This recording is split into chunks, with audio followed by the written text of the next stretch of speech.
Hey everyone, welcome back to the Corbin Report. Well, the New York Knicks finally got themselves another finals win after waiting a while. The San Antonio Spurs did not make it easy. Yes, the series was 4-1 and the Knicks won in 5 games, but do not let that fool you. It's like when teams in all sports, their record is a losing record, but they're not what their record shows. The Spurs aren't what their record shows, a lot better. Both these teams are pretty even and were even. This game, there was definitely a standout difference maker. Stay tuned to find out what it was, other than the New York Knicks starting point guard. This story for the Spurs was the same for the most part. They would start off with a big lead, and then they would end up blowing it, as they did in Game 4, which they should have won that game. It'd be 2-2, and then it would be 3-2, and they would be playing in New York Game 6, which they probably might have lost, but they would have had one more game. Of course, everyone's talking about Fox not dribbling, going for the layup, and missing when he had a chance. Let's not forget Wemby did miss 2 critical free throws that would have helped them as well.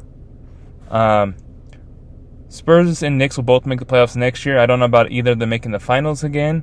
It is possible, but I'm not sure. I've told my dad I don't think it would happen.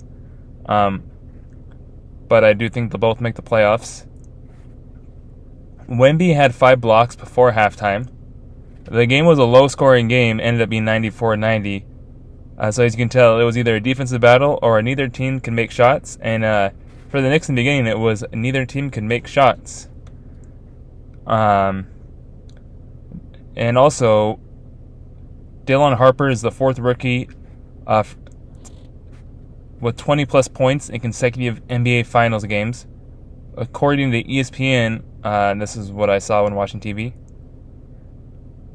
Then for the New York Knicks, Bridges and Hart showed up, scoring 14 and 13 points.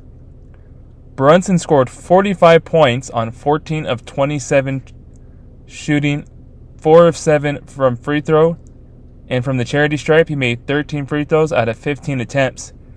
So, he got to the free throw quite a bit, and even if he didn't make those free throws, he still would have had 32 points, which is basically what he was scoring every game, pretty much. Hart, Cat, Robinson on the Knicks each had 11, 10, and 10 rebounds. Hart had a double-double. OG had 11 points and 6 rebounds. I would say OG and Hart's more the energy and OG's the defense, but this last few times he was been the energy guy and the second option for the Knicks. Cat didn't do anything in this game but rebounds. He only got 2 points.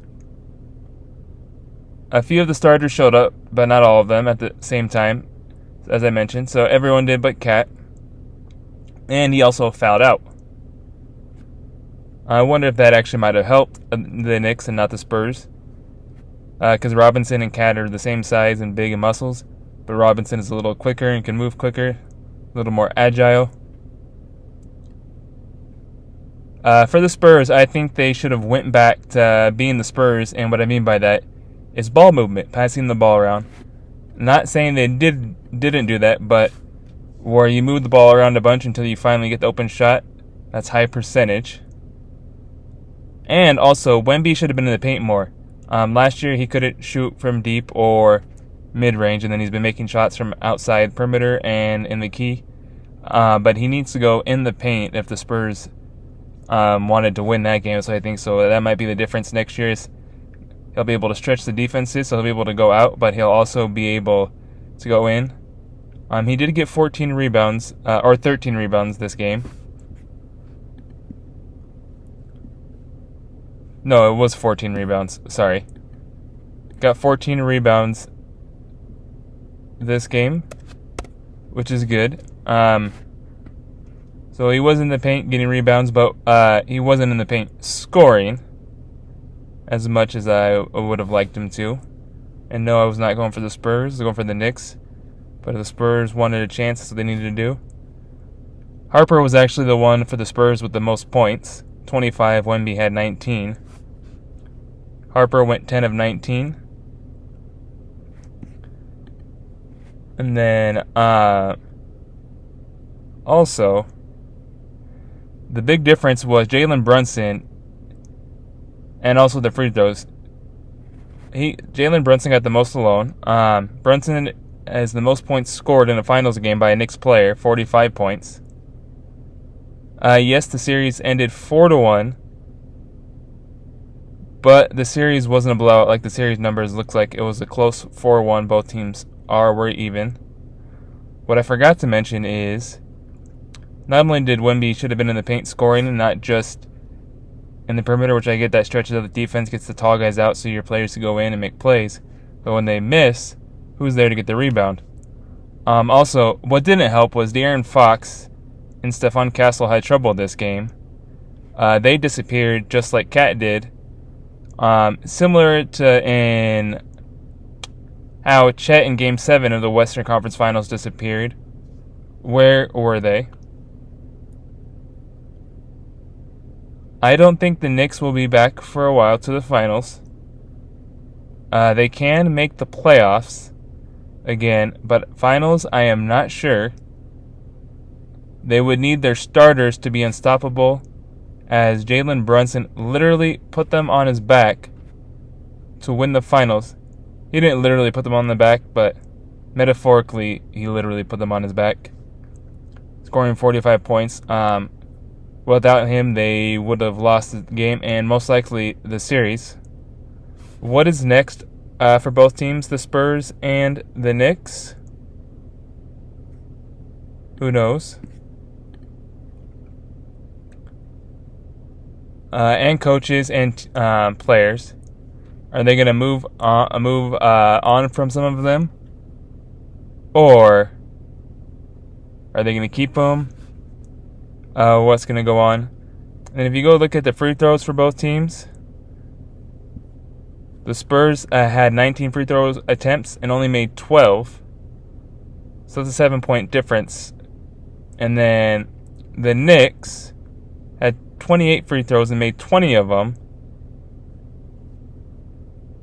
So if the Spurs would have made their free throws and Knicks missed theirs or kept what they had, Spurs would have won. But if they both would have made all their free throws, Knicks still would have won.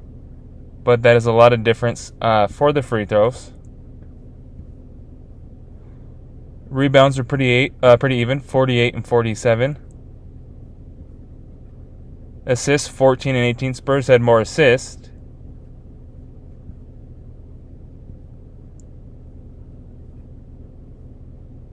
And Spurs had more blocks, and 7-4. Spurs also had 12 turnovers to the Knicks' 10. Threes were even, 12 from 37. Actually, both made the same amount of threes and had the same amount of attempts. The Knicks' field goal percentage was actually less, as they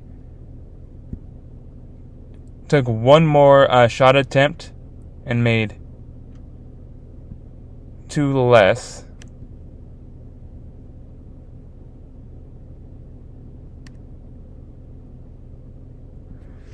Overall, I would say it was a good series. Wemby should have been in the paint more often if the Spurs wanted to win. So I'm curious on both teams what's going to happen next season. Thanks for listening. If there's anything else you want to know, talk to you guys all soon. Let me know. And let me know what you guys thought about the game, and if you're happy with the Knicks winning or you wanted the Spurs, and why you wanted the teams to win. And then either way, I wasn't going to be upset with whatever team won, as the Knicks haven't won in a while. Spurs have won in the past recently. Knicks finally got their ring. Now, next season, hopefully someone else gets one, and we'll see and find out. Don't forget to subscribe to the Corbin Report. Talk to you guys soon.